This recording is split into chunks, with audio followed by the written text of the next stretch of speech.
Assalamualaikum warahmatullahi wabarakatuh. Perkenalkan, nama saya Satrio Permono dengan NIM 2024 3063011058. Baiklah, di sini saya akan mempresentasikan hasil kerja saya yang berjudul Perjanjian Kerja, PKWT dan PKWTT. Yang pertama ada tujuan pembelajaran. Di sini ada pengertian. Pengertiannya, mahasiswa mampu menjelaskan pengertian perjanjian kerja berdasarkan peraturan ketenagakerjaan yang berlaku di Indonesia. Dan yang kedua ada perbedaan. Mahasiswa mampu membedakan karakteristik PKWT dan PKWTT serta memahami konsep outsourcing dalam hubungan kerja. Dan yang ketiga ada analisis. Mahasiswa mampu menganalisis hak dan kewajiban pekerja dalam berbagai jenis perjanjian kerja. Yang selanjutnya ada pendahuluan.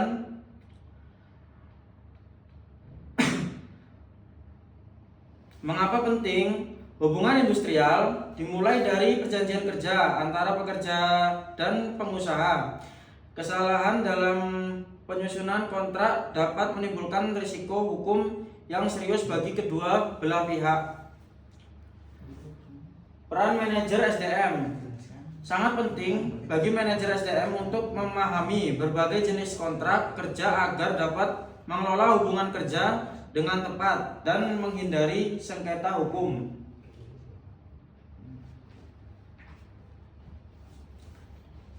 Dan yang selanjutnya ada pengertian perjanjian kerja.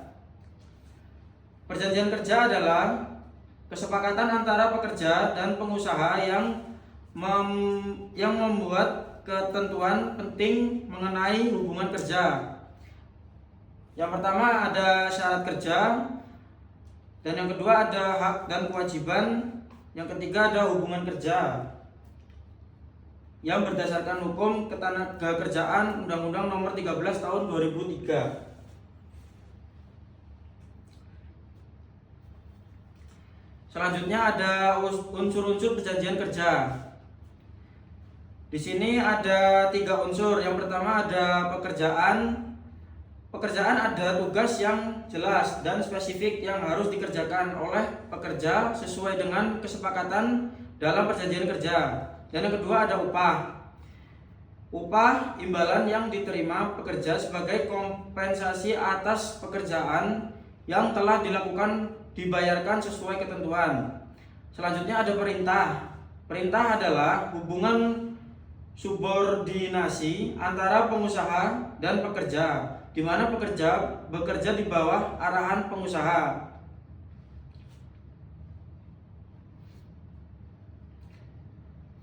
Selanjutnya ada PKWT karyawan kontrak. PKWT adalah perjanjian kerja waktu tertentu, yaitu perjanjian kerja antara pekerja dan pengusaha untuk mengadakan hubungan kerja dalam waktu tertentu atau untuk perjanjian tertentu. PKWT dapat dibuat berdasarkan jangka waktu tertentu atau berdasarkan selesainya suatu jenis pekerjaan tertentu sesuai ketentuan perundang-undangan.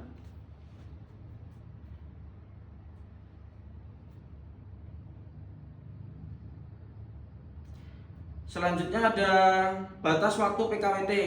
Perjanjian kerja waktu tertentu PKWT memiliki batasan durasi yang diatur secara ketat dalam peraturan perundang-undangan untuk melindungi hak pekerja. Batas maksimalnya ada di 5 tahun dan dasar hukumnya PP 35/2021.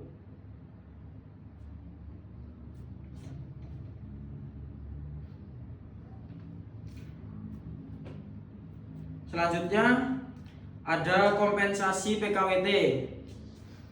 Ada 3 kompensasi. Yang pertama ada kewajiban, dan yang kedua ada syarat, yang ketiga ada rumus kompensasi PKWT.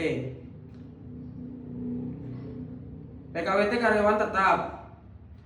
PKWT adalah perjanjian kerja yang bersifat tetap dan berlanjutan. Hubungan kerja ini tidak dibatasi oleh jangka waktu tertentu. Karyawan dengan status PKWT memiliki kepastian kerja yang lebih tinggi dan dilindungi oleh ketentuan pasangan apabila terjadi pemutusan hubungan kerja. Yang selanjutnya adalah outsourcing alih daya.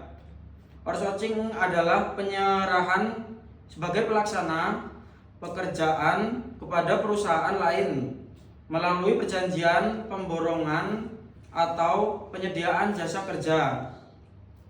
Tujuan outsourcing digunakan untuk meningkatkan efisiensi operasional perusahaan, memungkinkan fokus pada kompetensi inti bisnis.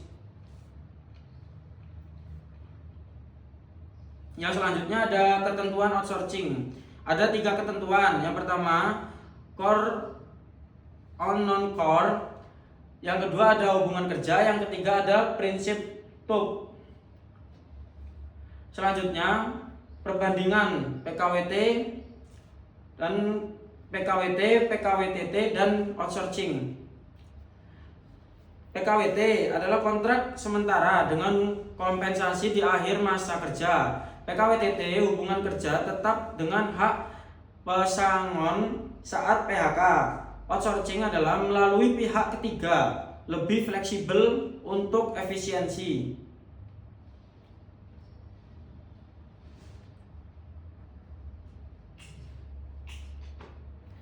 Selanjutnya ada kesimpulan. Pemilihan jenis kontrak kerja harus disesuaikan dengan kebutuhan dan sifat pekerjaan untuk menghindari resiko hukum dan memastikan hak pekerja terpenuhi. PKWT itu sementara dan PKWTT itu tetap. Sedangkan outsourcing itu efisiensi dan alih daya itu fleksibel. Baiklah, sekian presentasi dari saya. Saya ucapkan. Ya. Baiklah, di sini saya akan melanjutkan presentasi saya tentang perjanjian kerja waktu tertentu atau PKWT. Pertama, di sini ada biodata mengenai PT yang membuat perjanjian sama saya. Dan yang kedua ada biodata saya, yang saya berasal dari mana, terus tempat tanggal lahir saya, nomor KTP dan lain-lain. Selanjutnya ada isi-isi PKWT. Yang pertama pasal 1. Pasal 1 ini berisi posisi dan tugas. Pihak kedua dikerjakan sebagai kasir atau pramuniaga dengan tanggung jawab. Yang pertama ada melayani transaksi pembayaran pelanggan, dan yang kedua ada menata dan memastikan ketersediaan barang. Selanjutnya ada pasal 2 yang berisi tentang jangka waktu. Perjanjian ini berlaku selama 12 bulan terhitung sejak tanggal 7 April 2026 sampai tanggal 6 April 2027. Dan yang ketiga ada sistem kerja. Di sini sistem kerja saya adalah yang pertama karyawan bersedia bekerja dengan sistem shift. Dan yang kedua ada shift meliputi pagi, siang dan malam. Yang ketiga ada jadwal kerja ditentukan oleh perusahaan dan dapat berubah. Selanjutnya pasal 4 yang berisi tentang upah dan fasilitas. Di sini upahnya sebesar 2.800.000 per bulan. Dan yang kedua ada pembayaran dilakukan setiap bulan. Di sini ada yang selanjutnya pasal kelima yang berisikan tentang kedisiplinan. Yang pertama ada wajib hadir sesuai jadwal kerja, dan yang kedua ada keterlambatan atau ketidakhadiran tanpa keterangan dapat dikenakan sanksi. Selanjutnya pasal ke-6 yang berisi tentang tanggung jawab. Yang pertama, bertanggung jawab atas transaksi kasir. Yang kedua, ada menjaga barang dan aset perusahaan. Selanjutnya pasal 7, peraturan perusahaan. Pihak kedua wajib mematuhi seluruh peraturan perusahaan. Selanjutnya pasal ke-8, pemutusan hubungan kerja. Perjanjian ini berakhir apabila 1. Masa kontrak selesai. 2. Terjadi pelanggaran. 3. Ketentuan hukum berlaku. Baiklah, sekian presentasi dari saya. Saya ucapkan terima kasih. Assalamualaikum warahmatullahi wabarakatuh.